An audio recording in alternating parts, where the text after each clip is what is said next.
Hello guys, welcome back to the fan fiction story. I hope you like my fan fiction story. तो subscribe ज़रूर करें, comment करें और like करें। हुआरू फैन फिक्शन का नेक्स्ट पार्ट देखने वाले हैं।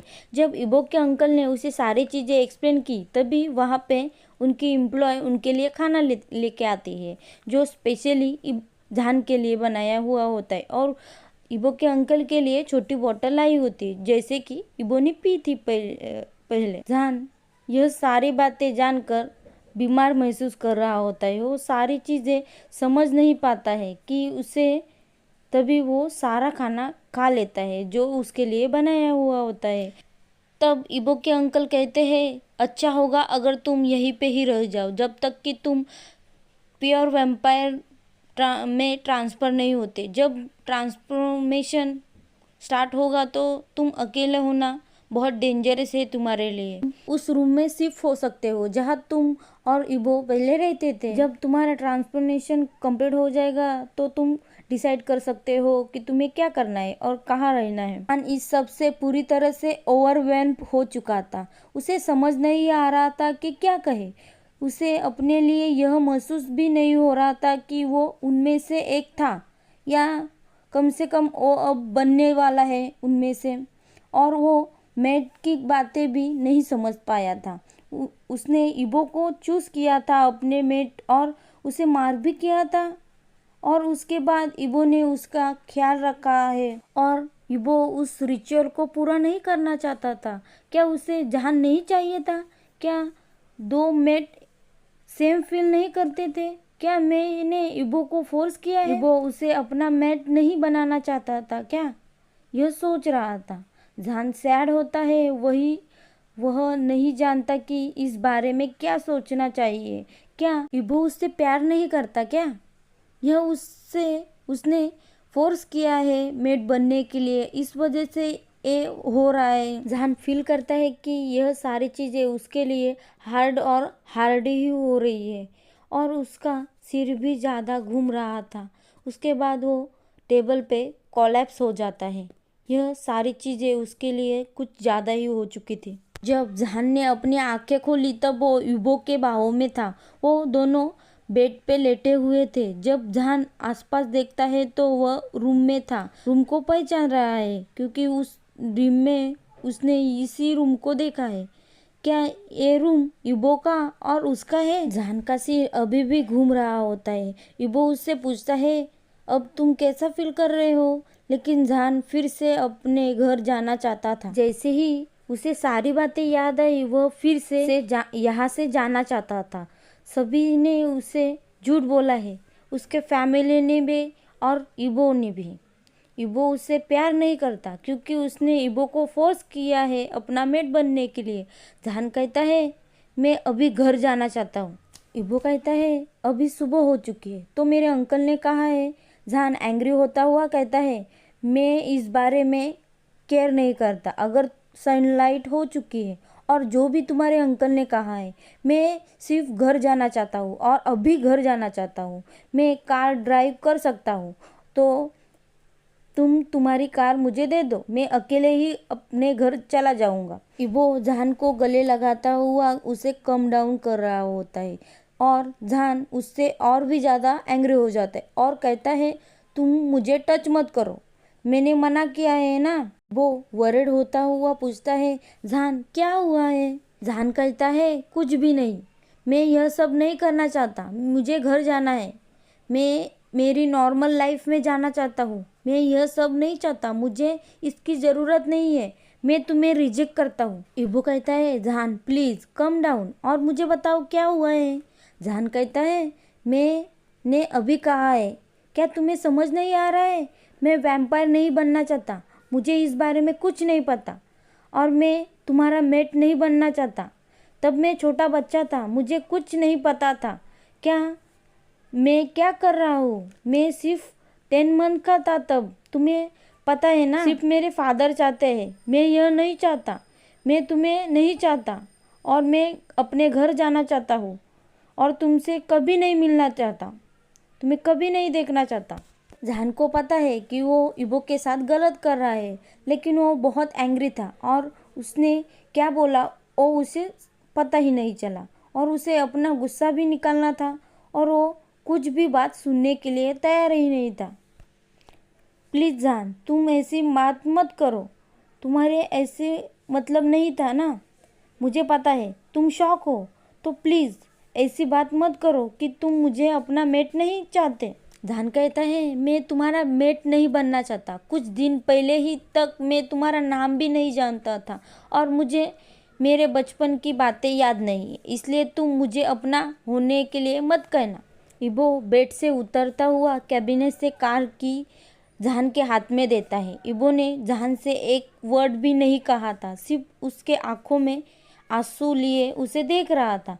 जहान देख सकता था कि इबो के कितना पेन हो रहा है, वो खुद भी महसूस कर सकता है, लेकिन वह फिर भी यहाँ से जाना चाहता है, अपने नॉर्मल लाइफ में जाना चाहता है जिसे वो जानता है। जहान अपने शूज़ पहनता हुआ कार की लेता हुआ रूम से निकल जाता है और बिना इबो की तरफ देखता हुआ बाहर चला आता है गैरेज की तरफ, और इबो की कार में बैठता हुआ डीप ब्रेथ लेता है। फिर भी उसे लगता है कि उसे ब्रेथ नहीं आ रही है। कार चालू करता है और गैरेज से निकल जाता है, उस घर से दूर चला आता है। तब जाके उसे लगता है कि उसे फिर से ब्रेथ आ रही है। जल्द से जल्द कार ड्राइव करता हुआ जहान घर पहुंचता है। उसने कार पार्क करता हुआ अपने अपार्टमेंट में पहुंचता है और सभी विंडोज़ और डोर को लॉक करता हुआ दौड़ता हुआ बेडरूम में आता है। वो बेडशीट भी निकाल देता है और वॉशिंग मशीन में डालता है, क्योंकि उसमें से अभी भी इबो की स्मेल आ रही है।